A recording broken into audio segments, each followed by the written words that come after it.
Today we'll see the different types of assembler designs. One pass assembler, two pass, multi-pass assembler, and so on, and some of the implementation examples of assembler.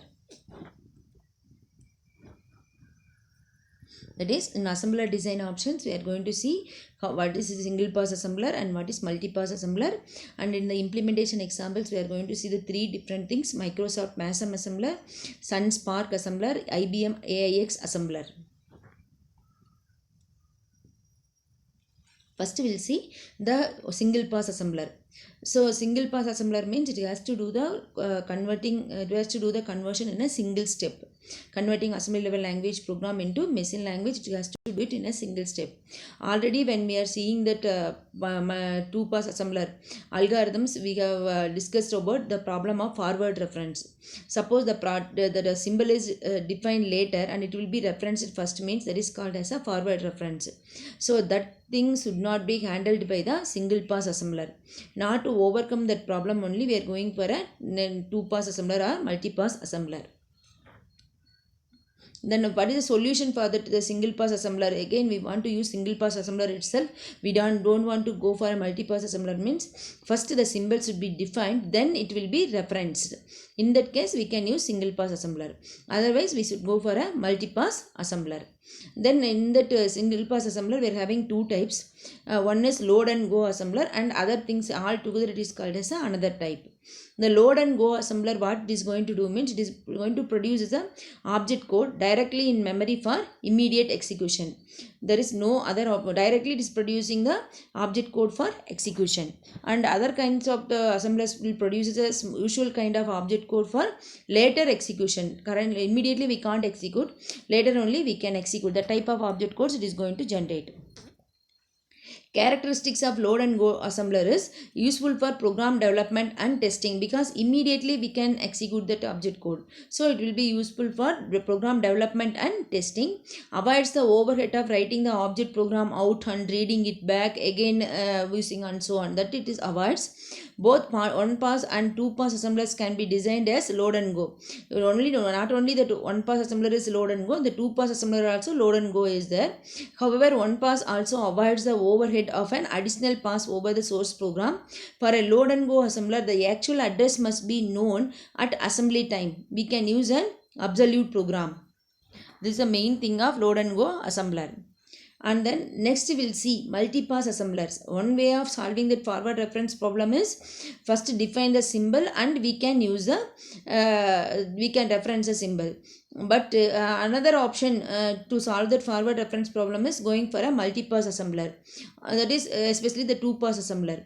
So first, during the first pass, the symbols are defined, and then the symbols value addresses should be assigned to the symbols, and symbol table is constructed. And during the second pass, actual conversion will be happened. So in the multi-pass assembler, restrictions of using EQU and that ORG assembler directives, no forward reference since symbols value can be defined during the first pass. Example is use linked list.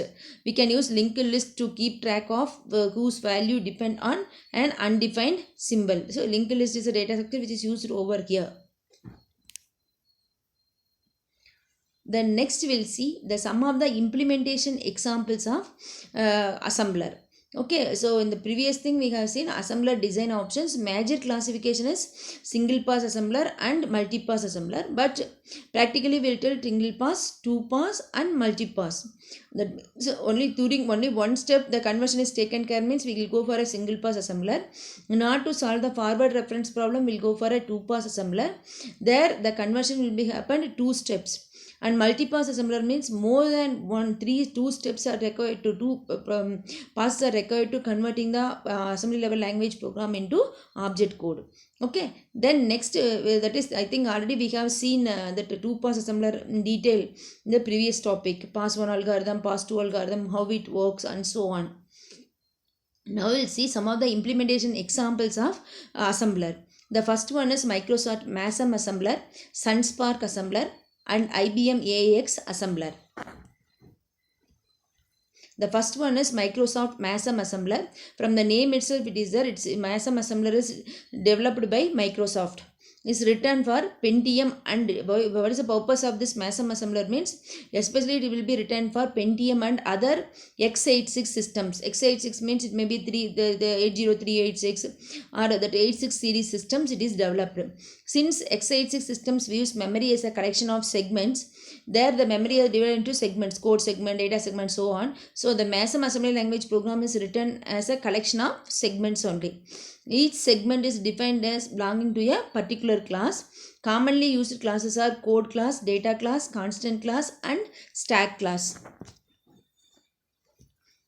Microsoft MASM assembler, during program execution, segments are addressed via x86 segments, because the MASM assembler also it is defined class segment wise, and as well as the x86 system also program is divided into segments.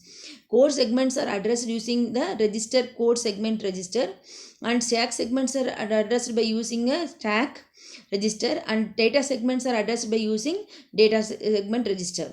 If the programmer does not specify a segment registers, as a programmer we are not specified any segment registers, means assembler will select any one of the register as a segment register, and it is going to continue the process. So one thing you should understand, the Microsoft MASM assembler, the segments, the programs are divided into segments, and especially it is used in x86 processors. Okay, then here we are having jump instructions. Two different ways the jump instructions are assembled. Anywhere we'll take any program, will be having a jump. Here we are having this classified into two different types of jump. One is near jump, another one is far jump. Near jump means jump to a target in the same code segment. Okay, the control will go to within the same code segment. Far jump means to a target in the different code segment. That jump statement will be there here, then control will be in the another segment. So that is called as far jump. Okay, this is the main thing should be handled over here, because here you are using segments. So near jump means within the segment, and then far jump means with the jump control will go to the next another code segment. Next we will see Spark assembler. So the Sun OS Spark assembler developed by Sun Microsystem. That's the reason it is called as Sun OS Spark assembler. Okay, it will be developed by Microsystems. The Spark assembly level language program is divided into units called here sections. There we have this divided into there it is divided into that is code segments. Here it is divided into sections. So we have that 4 different sections. That is text segment is called as all executable instructions will be there. Dot data means that initialized read and write data will be there, and RO data means from name itself there read only data, and BSS segment means uninitialized data access. So this we remember Spark assembler is developed by Sun Microsystems. And here that the program is divided into units is called as sections. We have basically 4 sections: text, data, RO data, and BSS.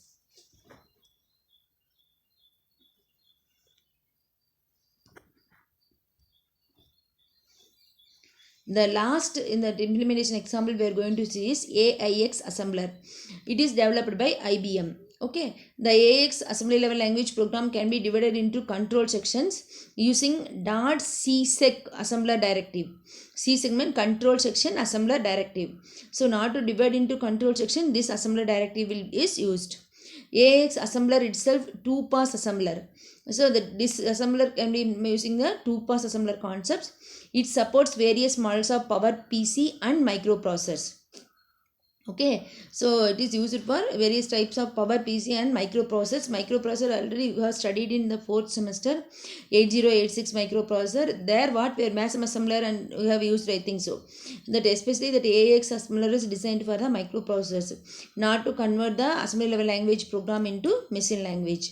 Okay, so practically we are using in different applications. From this, that assembler part is over.